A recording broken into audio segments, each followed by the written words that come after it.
Hello and welcome back. Today's lecture is going to be on Gerald Ford, the accidental president. If you remember from our previous lecture on the Nixon impeachment, uh, Ford's the accidental president because he was never on the ticket when Nixon got elected, so he was never voted for to become the vice president. When Nixon resigns, he becomes president and appoints his own vice president. And so we have a situation, Nelson Rockefeller. And so we have a situation where both the president and vice president of the United States have never actually been elected to office. Now, we see that Gerald Ford was picked to be Nixon's vice president because he's got this like all American background. He's known for being hardworking and honest. He's as American as apple pie.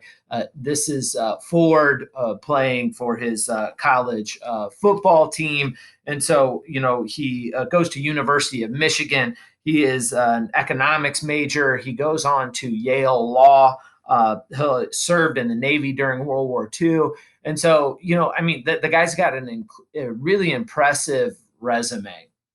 The fact that he, athlete, economics scholar, and veteran football player and male model. That is him right there on the cover of Cosmopolitan, and so he is this, kind of all around generally speaking, good guy. He's got a reputation from his time in Congress as being a hardball politician. I mean, don't get me wrong, he's not a pushover, but he is, has a reputation for being hardworking and being honest. So he served in the House for 25 years, and is known for being conservative, for being an obstructionist. I mean, which means he for stopping laws getting passed. He's one of those guys that believes in small government, that the government should just kind of get out of the way and let the economy work on its own. And so he doesn't want an overreaching government. So again, he is as president.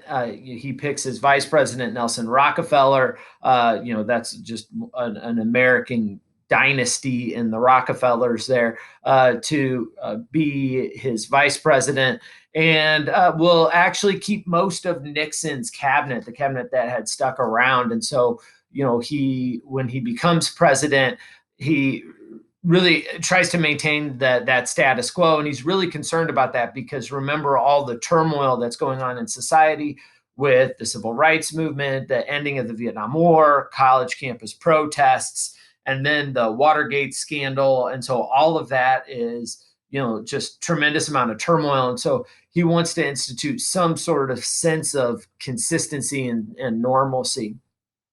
So he maintaining that conservative economic social issue policy that Nixon did, just without all the corruption. He will use the veto frequently, so he is a believer in executive power. And so, again, when Congress is passing, all kinds of different laws and regulations, he is a believer in small government, and so he'll put the kibosh on that. The idea when he becomes president is that you can see Time Magazine, "The Healing Begins," is that he's going to be the person that can kind of start to heal the country. We've been talking about that since Robert Kennedy, and and before his assassination, about we want somebody that's going to be not divisive, that can heal the country. And unfortunately for Ford, about a month after Nixon resigns, he is going to enter into some pretty serious controversy, and that's that's going to end up being the pardon of Richard Nixon. Richard Nixon is, I mean, there's potential there for criminal charges against a former president, and Ford's got to figure out how to deal with that. And so the whole idea is that what to get the country over the Watergate scandal,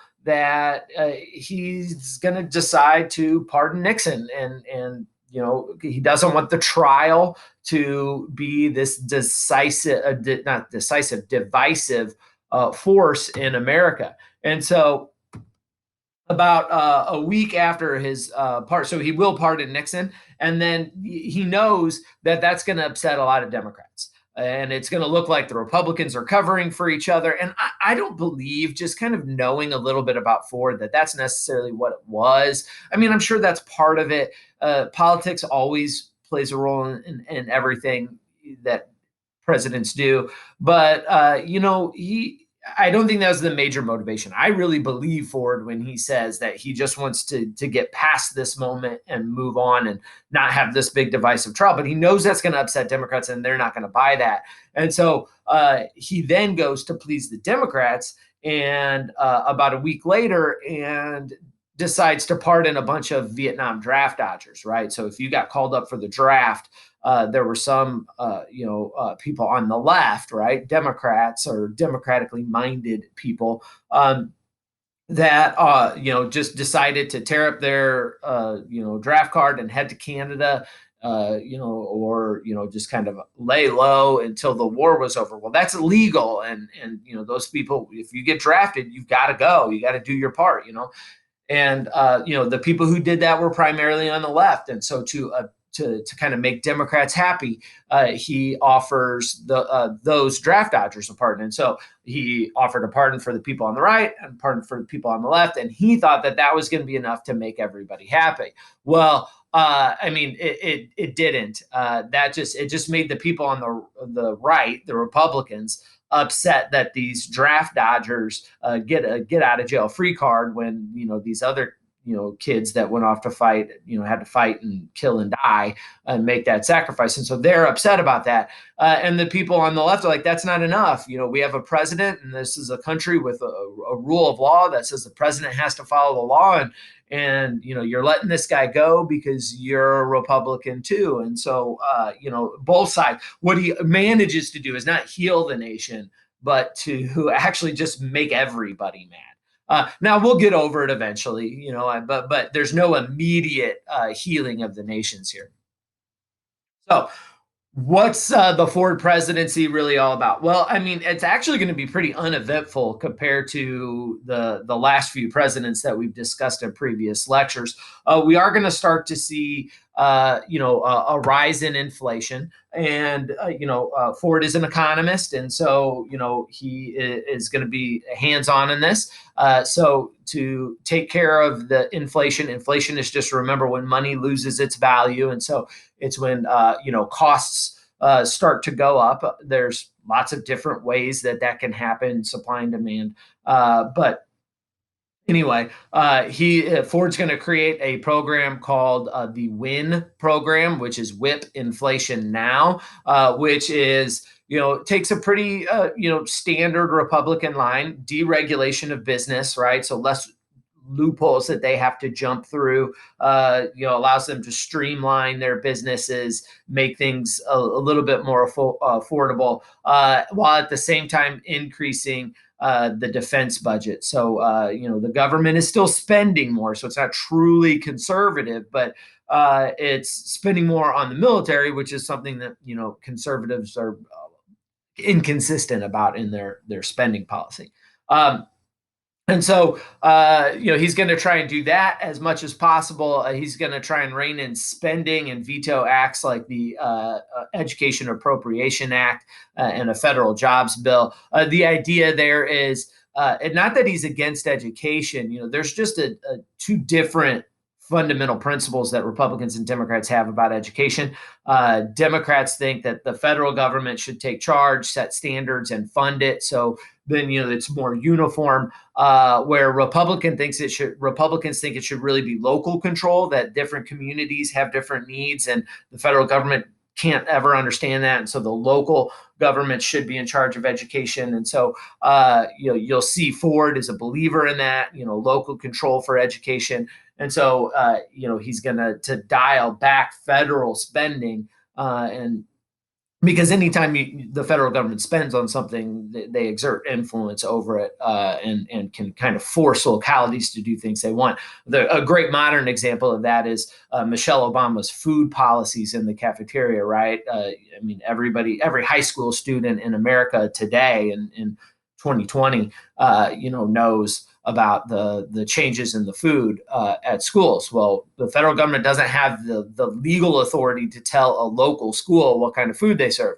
But what they do say is, if you don't change the food, we won't give you federal dollars. And so the more federal dollars that schools get, the more federal control schools have. Now, kids right now are like, oh, I hate that. But there's a lot of parents out there like, no, good. The kids have to eat healthier food. And so, there's a trade-off there. And he's also going to, try and kill a federal jobs bill. And it's, again, same thing, trying to limit the influence of government in our lives. And so, just that's one way to potentially do it. I think the thing that is going to be most important about the Ford administration is going to be the energy crisis, and because it's going to be impactful past the Ford administration. Jimmy Carter, the Democrat, is going to get really the biggest amount of blame for the energy crisis, and let me be clear here. He deserves some of that. He just doesn't deserve all of it, because the energy crisis really started under the Ford administration. It just didn't get bad, like super bad, until the Carter administration. Now, Carter owns part of that because neither Ford nor Carter created the energy crisis. The OPEC created the shortage. We'll talk about that in a second. But Carter just mishandles it pretty badly. But Carter doesn't deserve all the blame there because, again, it is a thing that potentially Ford could have nipped in the bud in its beginning stages. And so what we're going to see is, increase in prices at the pump, and we're going to start to see the we're going to start to see decreasing amounts of the supply of oil. So there's less of it, so it costs more, so the prices are going up, right? And the reason why there's less of it is because the creation of OPEC, the Organization of Petroleum Exporting Countries, and so essentially a bunch of countries in the almost completely the Middle East, but not completely, almost completely the Middle East, got together, and they're the major oil producers in the world. And what they said is they're not going to let Western countries who had been influencing oil prices and oil production for a long time, they're not going to let them do that anymore. And they essentially form a cartel or a monopoly over that oil supply. And so what we're going to see it happen is they want prices to go up. So if you want prices to go up, you limit production. So they produce less oil. And then America gets involved with aiding Israel. Well, these Middle Eastern countries don't like the fact that we're aiding Israel, and so they can't stand up to us militarily. There's no way. But what they can do is they can hurt us domestically by limiting the amount of oil that the United States gets from their countries, and so all of that has happened, and all of a sudden you start to see, there's less and less gasoline out there, and the American economy really runs on gasoline. And so, this is going to start to get pretty painful here. We're going to see about a 6 to 10% rise in gasoline prices, and this is going to be kind of rough. And Ford's really going to not do much about it. He's not going to impose gas rationing. There's no national energy savings plan, which Ford is going to attempt later, but he's going to botch it. And Ford doesn't go in and strong arm OPEC, and that's essentially what it's going to take to be able to get this gas prices back under control. We're also not going to see an increase in domestic oil drilling. America actually today, it's a little weird today because the coronavirus is going on right now, and that's plummeted gas prices. So at the exact moment today, gas has gotten so cheap that American oil refineries have just stopped producing oil. But before the coronavirus started, what I would assume is immediately after it's over, America is actually energy independent. We are a net exporter of oil, and so we can uh, produce enough oil and gas for our own consumption. But because of environmental regulations and the national park systems where we have like large parts of the country, like in Alaska and Anwar, that aren't we're not allowed to drill on, or it's very so difficult to drill on it. It's too expensive to do it. So we have those resources here, and I'm not advocating that Ford should have done that. I think I'm Teddy Roosevelt's my favorite president, and the idea that national parks are super important and wildlife protection, and if I lived on the Gulf Coast, and I wouldn't want, in my view, a big oil rig out in the middle of the Gulf. I get all that. And I'm supportive of a lot of that. But the idea is, this is a thing that through gas rationing, through an energy savings plan, through more drilling, and from essentially, standing up to OPEC, it's a thing that Ford could have ended earlier, but didn't. And again, that is consistent with this conservative philosophy of, I'm gonna let the market figure it out. I'm gonna let entrepreneurs figure it out, and so he doesn't do a whole lot, which means that Carter's going to have to deal with it later, and we're going to see that in the next lecture. We're going to see that didn't happen. So as far as foreign policy goes, he's going to continue with this strong anti-communist policy, and so the strong anti-communist policy, what you got to understand is we're at a point in American history now where the Cold War is still going on, but Nixon really, and this is one of those things that Nixon doesn't really get credit for, because Watergate just has just overcome his entire presidency. But Nixon really started a policy of détente, and Ford will continue that. Détente just means an easing of hostilities. And so, it's at this point that we are now aware that the Soviet economy is falling apart. That because of this idea of of equal pay for everybody, and the leveling of society, what has happened is that it has de-incentivized work. And so there's no reason to work hard. If you stay late at work, like today, this is summer vacation right now, and here I am as a teacher, working really hard to put as many of my lessons on YouTube as possible, and I'm working hard when I don't have to, because I want to move up in the ranks of my school. And so as I do that, as I work hard, my boss will notice it, and I'll potentially get promoted, and I'll move up the ranks, and that will happen. But if my hard work isn't rewarded, if I don't get raises for that or promotions for that, then it just doesn't I'm just not going to do that hard work.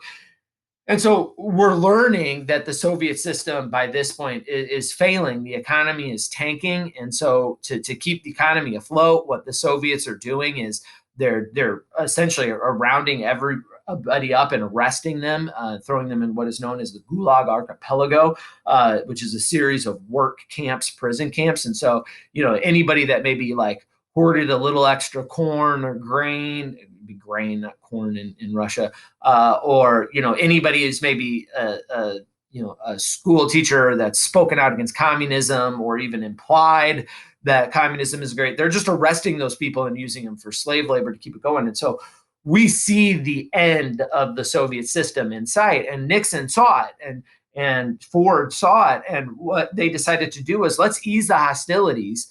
Let's start to have more of a relationship with these countries, and let's let the starving people, the people who can't get toilet paper in the Soviet Union, the people that they're still driving cars from the 1950s, and we're in the 1970s now. Let's let them see our standard of living and how great our economy is, and maybe that will push for some kind of revolutionary domestic change in the Soviet Union. And so and the side effect of that is it will make there be less military tension between the two countries. And so we're starting to ease these restrictions. We're going to see that the Americans are going to start to visit the Soviet Union and China. And so we're actually we want to be the good guys internationally, and so the those systems of communism, because they're not working, because they've de-incentivized work through their egalitarian efforts, their efforts to make everybody equal. They've de-incentivized work. Their people are starving. Literally 6 million Ukrainians essentially starved to death. And so we have brokered a deal to sell the Russians grain to keep their people alive. And again, it's America, and capitalism saving the day and looking like the good guys here. And so, Ford plays a big part in that. So the Cold War is going, but we're lowering our tensions, and we're limiting our military involvement, and that's going to ultimately have payoff. It won't pay off until after the Carter administration and into the Reagan administration. So we got a few more years here of the Cold War, but we're starting to get to the end of it. And then the big thing is, and the reason why I said earlier that the Ford administration is less chaotic than a lot of the other ones, is because this is going to be the first time since World War II that we weren't engaged in some sort of war or policing action or something. I mean, we're going to have peace, and that's going to be and this is the first time that's happened for a prolonged period of time. And so, since essentially World War II. And so, this is a really good thing, and has, actually portends well for the future. All right. That is the lecture for today. Thank you for your time. I appreciate it. And I will see you again shortly.